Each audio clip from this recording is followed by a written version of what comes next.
సన్నిధిలో ఈ విధంగా కూడి రావడం ఎంతో సంతోషకరం. ఎంతమంది సంతోషంగా ఉన్నారు? ఏమంటే ఎన్ని శ్రమలున్నా, ఎన్ని బాధలున్నా దేవుని సన్నిధికి వెళితే ఒక ఆదరణ కలుగుతుంది, ఒక ధైర్యం, ఒక సంతోషం, ఒక సమాధానం. అందుకనే ప్రభు అంటాడు, లోకమివ్వని సమాధానం, లోకమివ్వని సంతోషం నేను మీకు ఇస్తున్నాను. ఎందుకంటే దేవుని యొక్క సమాధానం, దేవుని రక్షణలో మనం పొందుకునేటువంటి సమాధానము, సంతోషము, ధైర్యం ఉంటుంది. చూసారండి, ఈ లోకంలో ఎన్ని ఉన్నా కూడా, ఎన్ని శ్రమలున్నా, ఎన్ని బాధలున్నా వాటిని జయించేటువంటి ధైర్యమును, బలమును ఇచ్చేటువంటిది దేవుని సమాధానం. హల్లెలూయా. ఇచ్చేటువంటిది దేవుని సమాధానం. హల్లెలూయా, హల్లెలూయా. కనుక ఏమని ఎన్ని పరిస్థితులు ఉన్నా కూడా దేవుని మీద మనం దృష్టి సారించడం మనం మానకూడదు. దేవుని మీద మన దృష్టి నిలుపుకోవడం మనం మానకూడదు. ఎందుకంటే మన బలము ఆయనప్పుడు అదే ఆ కీర్తన ఇంకొకసారి మనం చదువుదాము. 89వ కీర్తన 25, 26 వచనాలు, 24, 25, 26 వచనాలు చదివి సహాయం చేయండి. నా విశ్వాసతయు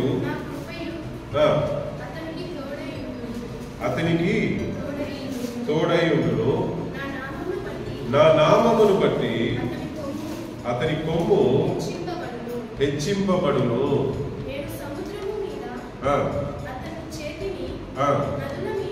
నదుల మీద అతని కుడి చేతిని ఉంచెదను. నీవు నా తండ్రివి. దావీదు ఏమన్నాడంట? పై వచనాలు దేవుడు చెప్తున్నాడు. ఏమని చెప్తున్నాడు? ఏమని చెప్తున్నాడు? నా విశ్వసనీయతను, నా కృపయు నేను నీకు తోడుగా. ఎవరిని చూసి చెప్తున్నాడు దేవుడు? దావీదుని చూసి చెప్తున్నాడు. ఎందుకు చెప్పాడో తెలుసండి? దానికి కూడా కారణం ఉంది అక్కడ. నా కృపయు, నా విశ్వసనీయతను నేను నీకు తోడుగా ఉంచెదను అంటున్నాడు దేవుడు. తర్వాత ఏమంటున్నాడు? సముద్రముల మీదను నదుల మీదను నీ కుడి చేతిని నేను ఉంచేదను. సముద్రములు ఏమి? నదులంటే ఏంటి? శ్రమలకు సూచన, ఇబ్బందులకు సూచన, ఈ లోకంలో మనకు కలిగేటువంటి ప్రయాసలకు సూచన. వాటన్నిటి మీద కూడా మన చెయ్యి ఎవరి ఎత్తుగానే ఉంటుందని దేవుడు చెప్తున్నాడు. దావీదుకి చెప్తున్నాడు ఈ వాగ్దానం. ఎందుకు చెప్తున్నాడో తెలుసా అండి? నీవు నా తండ్రివని. దావీదు ఏమన్నాడంట దేవుని చూసి?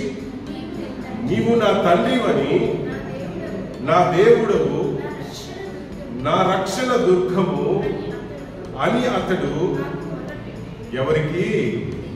నాకు. దేవుడు చెప్తున్నాడు నా తండ్రివి. హల్లెలూయా, నా తండ్రివి. తర్వాత ఏమంటున్నాడు?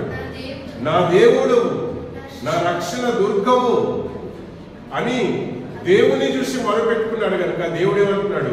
నా విశ్వసనీయతను, నా కృపను నేను నీకు తోడుగా ఉంచుతాను. మనం దేవుని స్తుతించినప్పుడల్లా కూడా, ఆయన్ని తండ్రి అని పిలిచినప్పుడల్లా కూడా, ఆయన్ని ప్రియమైన ప్రభు అని పిలిచినప్పుడల్లా కూడా, ఆయనే నా రక్షణ దుర్గమని ఆయన స్తుతించినప్పుడల్లా కూడా దేవుడు ప్రియమైన ఏమంటే ఖచ్చితంగా ఆయన కృప మనకు తోడుగా ఉంచేటువంటి దేవుడు. ఎన్ని ఉన్నా కూడా ఈ ప్రపంచం అంతా కలిసి మనకి విరోధంగా నిలబడవచ్చు. ఆ పరిస్థితుల నుండి మనల్ని తప్పించగలిగిన దేవుడు మన దేవుడు.